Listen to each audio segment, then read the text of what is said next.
Hey guys, Kate Kennedy here with another technique video. For this one I'm going to use two stamp sets, Numbers and Symbols and the Elegant Flowers. So we're going to use distress markers for this, and it's super easy and fun.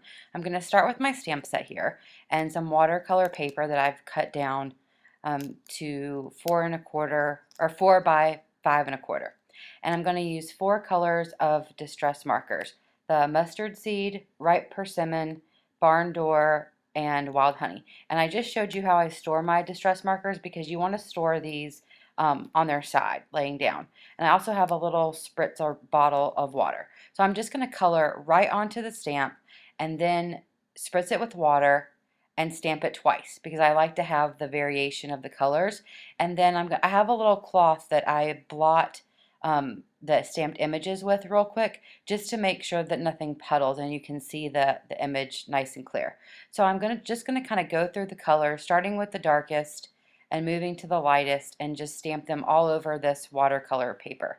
It's a super easy technique. It's a lot of fun, and I love this whole watercolor craze. I think it's awesome. I'm just not very artistic, and so this is a great way to kind of faux watercolor, if you know what I mean. So I'm just going to continue on, and now I'm just kind of filling in where I feel like it needs a little bit more color. And I'm going to dry it real quickly. It doesn't get very wet, so it doesn't warp the paper or anything. And I'm going to cut it down a little bit more. I'm picking a color of solid cardstock for my card, my folded card, and I'm just making this a standard A2 size card. And then I'm going to take this fun new paper from Basic Gray called Highline and pick one of the pattern papers that also kind of mimics that watercolor look. And I'm going to cut this down just so it has 1/8 of an inch border around from the card base and from the actual card front. Now I'm going to go ahead and adhere this down flat to the card.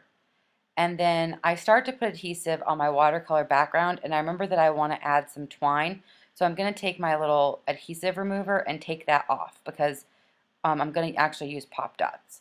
So now I'm going to take the leftover strip of that Basic Gray paper and use the numbers and symbols to stamp out 31 with an exclamation point, and I'm going to heat emboss that with some white embossing powder.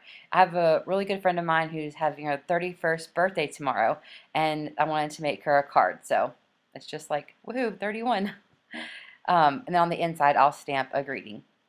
So I'm going to adhere this straight down to this watercolor paper and trim off the excess, and then I'm going to take some yellow baker's twine and hold a little space a little bit at the end so I have enough to tie a knot. And I've learned that if you kind of weight down your card when you're trying to tie your knot, it makes it a little bit easier.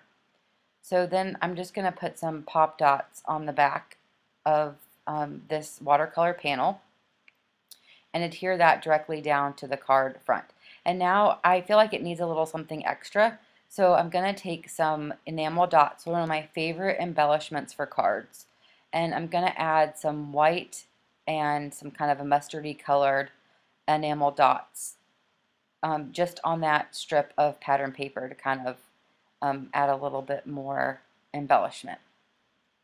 And I don't know if you noticed at the beginning of this video, but I had a coupon code. It'll also be at the end of the video for 15% off your entire purchase, and that's for today only.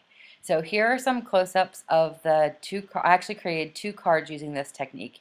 Here's the one that I showed in the video, and then here's a second one, and I used the Picked Raspberry distress marker. So make sure to head over to the Sweet Stamp Shop and use that code. Thanks so much.